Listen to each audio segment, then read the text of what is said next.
Hi, I am Vana. I am a hypnotherapist and have also studied psychology. I am mainly interested in sharing the strategies and techniques of psychological health. Today, I will discuss the study titled Effectiveness of Hypnosis as an Adjunct to Behavioral Weight Management. The study was published in 1985. However, the strategies are still very relevant to the current times. I will share with you the 5 strategies that helped 109 clients with their weight loss goals. More specifically, I will discuss the following 4 behavior-focused and 1 emotion-focused strategies. The behavior-focused strategies are the following. 1. Motivation strategy using monetary incentives. 2. Tracking with self-monitoring skills. 3. Restructuring the environment with stimulus control techniques. And 4. Adopting weight loss rules. The emotion-focused strategy is self-hypnosis and in particular the practice of self-suggestions. Let's start by briefly looking at the background of the study. All of the 109 participants completed a 9-week behavioral treatment program for weight loss. They were split into 2 groups. Approximately half of the 109 participants completed the program without the addition of hypnosis, and the other half received hypnosis training. At the end of the 9-week program, there was significant weight loss for all participants. However, only the hypnosis group showed significant long-term weight loss at 8-month and 2-year follow-ups. Now, I will explain the strategies in a bit more detail. I will look at the behavioral strategies. The first strategy is monetary motivation. Before the program, all participants were charged a deposit of £61 in today's money, year 2020, refundable based on the successful completion of the program. It is true that monetary incentives work. For example, you could give £50 to your best friend with the instructions to pay you back only if you reach your weight loss target. Otherwise, they must donate it to a political party or charity that holds an opposing ideology to yours. Say you're a vegan, then the money should be donated to a pro-hunting charity. This type of motivation sounds a bit evil. My view is that even though monetary rewards work, I do not support them for long-term behavioral change. The reason is that a money reward is extrinsic, or otherwise called an external motivator. A monetary reward does not bring personal satisfaction in a new eating regime, but it comes from outside of the individual. An intrinsic motivator is when someone enjoys the process of weight loss. This is where the sweet spot lies. It is about finding that. And there are ways of finding that intrinsic reward. The second strategy is tracking with self-monitoring skills. During the program, self-monitoring skills were taught. Self-monitoring skills involved the maintenance of a food diary and the charting of weight changes. My view is that tracking is incredibly valuable. Tracking is essential because measuring the progress towards a goal is self-motivating, and more importantly, it makes you aware of your behavior. Tracking wakes you up. This reminds me of the quote by the famous psychoanalyst Carl Jung. He said, "Until you make the unconscious conscious, it will direct your life and you will call it fate." The third strategy is restructuring the environment with stimulus control techniques. Stimulus control techniques are essential to behavior modification, and they were taught to participants. The main tenet of stimulus control is that the environment and surroundings influence behavior. Behavior modification requires that the environment is manipulated. Stimulus control techniques include buying healthy foods, keeping healthy foods in the house, eating only at certain times and places, and avoiding all-you-can-eat buffets. My view is that environmental restructuring is necessary for success.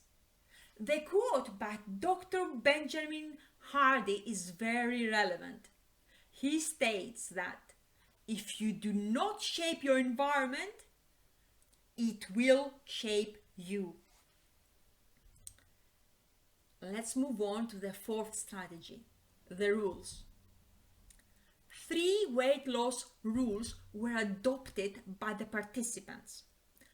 First rule: weight loss can only result from permanent changes in eating patterns and not from fad diets and short-term alterations in activity levels. Second rule: weight loss requires mindfulness.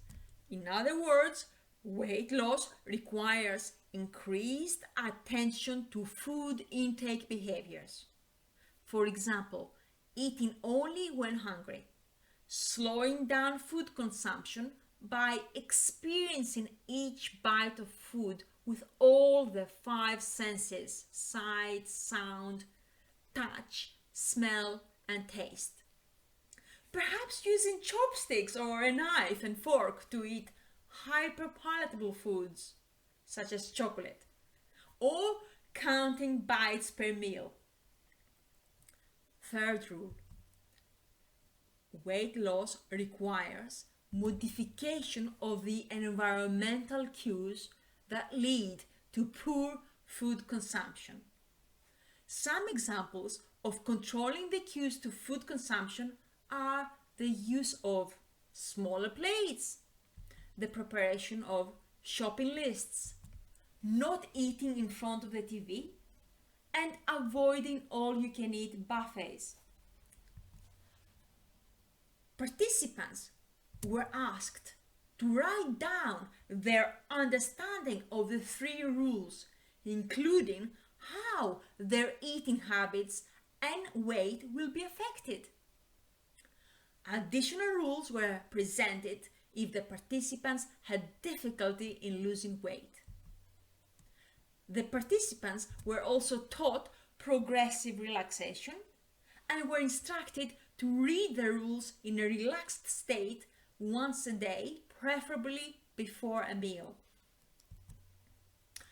My view is that rules are absolutely necessary for success in any weight loss endeavor.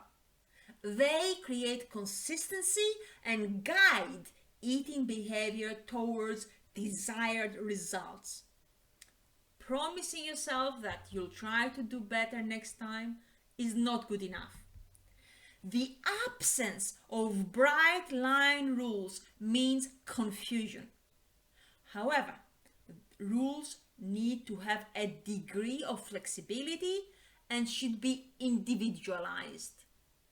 Let me give you an example of my own 3 rules. 1. Fast in the morning. 2. No snacking. 3. No sugar. By having clear rules, it is easy for me to track my daily progress. Now, let's look at the hypnosis intervention. Both the behavioral and hypnosis groups received the behavioral intervention.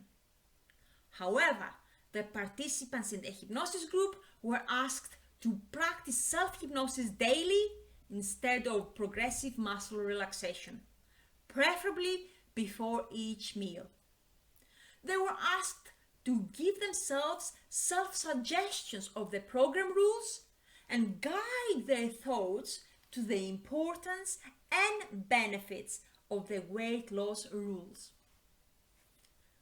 As I mentioned before, at 8-month and 2-year follow-ups, only the hypnosis group continued to lose significant amounts of weight. The study suggests that the practice of self-hypnosis motivated long-term healthy eating behaviors. Also, the study recognizes that hypnosis on its own will not lead to weight loss. But as an adjunct to a behavioral weight loss program, hypnosis facilitates the acquisition of desired behaviors. I agree that hypnosis creates the desired emotions, motivates and facilitates behaviors that lead to weight loss. For example, if you feel that tasks such as keeping a diary or exercising, they are mundane, hypnosis can create motivation and excitement about them. However, for hypnosis to work, the rules of the new behaviors should be agreed from the beginning. I also assert that the key to the long-term success of weight loss in the hypnosis group was the formulation of self-suggestions and not self-hypnosis in general. The study mentions that the book Self-Hypnotism by Leslie Lecron was used as a guide to teaching participants self-hypnosis. I have Lecron's book, and the chapter on formulating suggestions is excellent, even though the book is a little bit outdated. Here are my 6 guiding rules for creating a powerful suggestion inspired by Lecron's instructions. 1. The suggestion should be as specific as possible. 2. The suggestion should have a positive element. 3. Associating a visual image to a verbal suggestion will make it more potent. 4. Hooking a strong emotion to a suggestion will make it more effective. 5. The mind should not be burdened by too many suggestions at a time. And 6. The suggestion should be repeated at least 3 times or more. Here is an example of an effective self-suggestion that follows Lecron's instructions. Overeating is damaging and hurts me. I look forward to protecting my body by eating mindfully and enjoying every mouthful at the dining room table. So, I have discussed the 5 behavior and emotion focused strategies,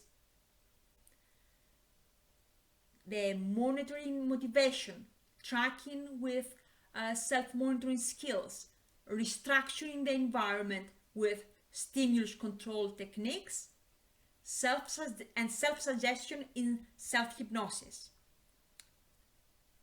For a successful weight loss program, I would suggest that the client is first taught the tracking strategy because it creates awareness, followed by the establishment of weight loss rules. Then, self-hypnosis, and in particular the use of self-suggestions, can facilitate the adoption of the rules and create desired emotions. Finally, restructuring the environment can promote healthy eating behaviors and increased physical activity. In addition to the strategies mentioned in this study, there is plenty of recent scientific evidence that supports the effectiveness of three current psychological models. The three models are practical and very simple to implement. They are called 1. Implementation intentions. 2. Mental contrasting.